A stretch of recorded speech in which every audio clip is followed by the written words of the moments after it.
Hello guys, good evening guys. నేను ఎంతో ఒక విషయం చెప్పతున్నాను. ఈ వీడియో మీరు ఆలకించండి. అంటే నా లైఫ్లోను కువైట్లో ఎన్ని కష్టాలు పడ్డానంటే అదొక విషయం చెప్తున్నాను.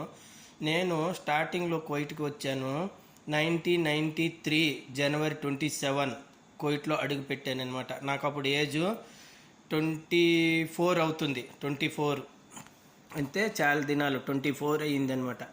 ఈ రోజు వరకు అంటే ఈరోజు ఎంత 2024 ఆగస్టు 4 ఇవాళ. ఈ రోజు వరకు నేను పని చేస్తున్నాను కువైట్లో అనమాట. ఏం పని? ఇంట్లో హౌస్ కుక్ అనమాట, హౌస్ కుక్. ఈరోజు చేస్తున్నాను. అంతే, నా లైఫ్లో నా జీవితం అంతా సగం వయసు ఇండియాలో లేదు, ఇక్కడ అంతా అయిపోయింది అనమాట. కష్టపడుతున్నాను, అయిన కూడా ఏ ఒక్క పైసా లేదనమాట నా దగ్గర. మొత్తము నేను స్టార్టింగ్లో ఫస్ట్ 2 సంవత్సరాలు చేశాను. తర్వాత ఏమో మా నాన్న కొద్దిగా జబ్బు అయిపోతే ప్యారలీస్ 2 ఇయర్స్ శాలరీ మా నాన్నకి పెట్టానమాట. అప్పుడు ఒక 6 మాసాలు ఉండిపోయాను అనమాట. అప్పుడు నా జీతం 30 దినార్లు. 30 దినార్లు అంటే 3,000 కూడా కాదనమాట. 3,000 మన ఇండియా మనీ కాదనమాట. ఆ టైం నుండి ఈ రోజుకి నాకు శాలరీ 140 ఇస్తున్నారు. అంతే, మన ఇండియా డబ్బు 37,000 అవుతుంది. అయినా ఇప్పుడు ఆ తర్వాత మా నాన్న చనిపోయిన తర్వాత మా సిస్టర్కి మ్యారేజ్ చేసాము. మా అన్నయ్య కూడా కువైట్లో ఉన్నాడు. అడిగి కూడా తక్కువ జీతమే, వాడికి నాకంటే ఎక్కువ కష్టము. తర్వాత చెల్లికి పెళ్లి చేసాము. చెల్లికి పెళ్లి చేసిన తర్వాత మళ్ళీ ఒక 2 ఇయర్స్ తర్వాత మళ్ళీ కువైట్కి వచ్చి తర్వాత మళ్ళీ మా ఇల్లు కట్టామన్నమాట. ఇల్లు కట్టాము, 2 అన్నదమ్ములు కలిపి ఇల్లు కట్టామన్నమాట. అప్పుడు కొంత తప్పు అయిపోయింది అనమాట. ఆ అప్పు వల్ల ఈ రోజుల వరకు అప్పు అప్పు అప్పు అయిపోతున్నది ఇన్ని సంవత్సరాలు. తర్వాత 2 పాపలు పుట్టారు. వాళ్ళ పాపలకి ఇంగ్లీష్ మీడియంలో చదివించాను అనమాట. చదివించిన తర్వాత కొన్ని సంవత్సరాల తర్వాత మంచిగా చదువుతారని వైజాగ్లో పెట్టాను. ఆ దిల్లు తీసుకుని రెంట్కి తీసుకొని 8,000 7,000 రెంట్ కట్టుకొని పిల్లలకి చదివించుకొని ఈ కొన్ని సంవత్సరాల వరకు చదివించాను. తర్వాత వాళ్ళకి సంబంధాలు వచ్చేవి, మ్యారేజ్ చేశాను. ఒక పెద్ద పాపకి వైజాగ్లో, చిన్న పాప బక్స్పేల్లో ఇచ్చామన్నమాట. 2 పాపలకు పెళ్లి చేశాను, చదివించాను, ఇల్లు కట్టుకున్నాము, మా పెళ్లి చేసుకున్నాము.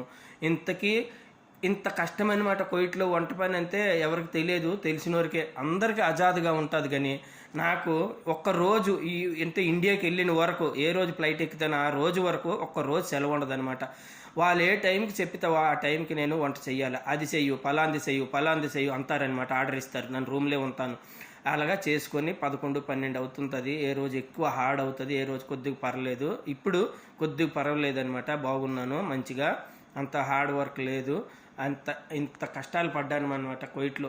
అయినా నా జీవితంలో ఒక్క పైసా ఇంతవరకు ఉంచుకోలేదు అనమాట. కొంతవరకు ఇప్పుడు చిన్న పాపకు పెళ్లి చేసిన తర్వాత కొంత అప్పు అయిపోయాను అనమాట.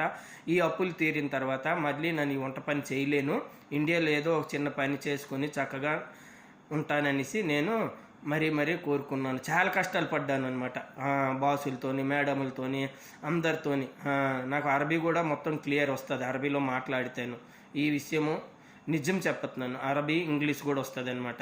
నార్మల్ ఇంగ్లీష్ కూడా నేర్చుకున్నాను గల్ఫ్లోను. వంట పని అంటే అలా ఉంటుంది అనమాట. ప్రతి పనిలో రెస్ట్ ఉంటుంది, కానీ ఈ వంట పనిలో టైం ఉండదు అనమాట, రెస్ట్ ఉండదు ఎక్కువ. అదనమాట. ఈ రోజుల వరకు ఇంతవరకు కష్టపడి కొద్ది అప్పు ఉన్నది, అప్పు తీర్పిస్తే నాకు మరి అన్ని క్లియర్ అయిపోతాయి. 2 పాపలు పెళ్లి చేశాను, 2 డెలివరీలు కూడా పాపలకి ఎత్తాను, మనవరాలు కూడా పుట్టిపోయారు. చక్కగా ఉన్నదనమాట ఫ్యామిలీ. నా భార్య కూడా ఇప్పుడు ఇంటికాడ ఉంటుంది అనమాట. ఇల్లు కూడా మంచిది ఉన్నదనమాట. ఈ కష్టాల కోసము అప్పు చేసి భూమి కూడా నా అది అమ్మేశాను అనమాట. ఇప్పుడు నాకేం లేదు, తోట ఒకటి, ఇల్లు ఒకటి ఉన్నదనమాట, మంచి ఇల్లు ఒకటి ఊరిలో. ఇంతకే అనమాట. ఈ వీడియో మీరందరూ ఆలకించి నచ్చినట్లయితే నాకు లైక్ చేయండి, షేర్ చేయండి. హలో గాయస్, మరికొన్ని వీడియోలు మంచివి ఏదైనా ఉంటే పెడతాను. Okay, bye.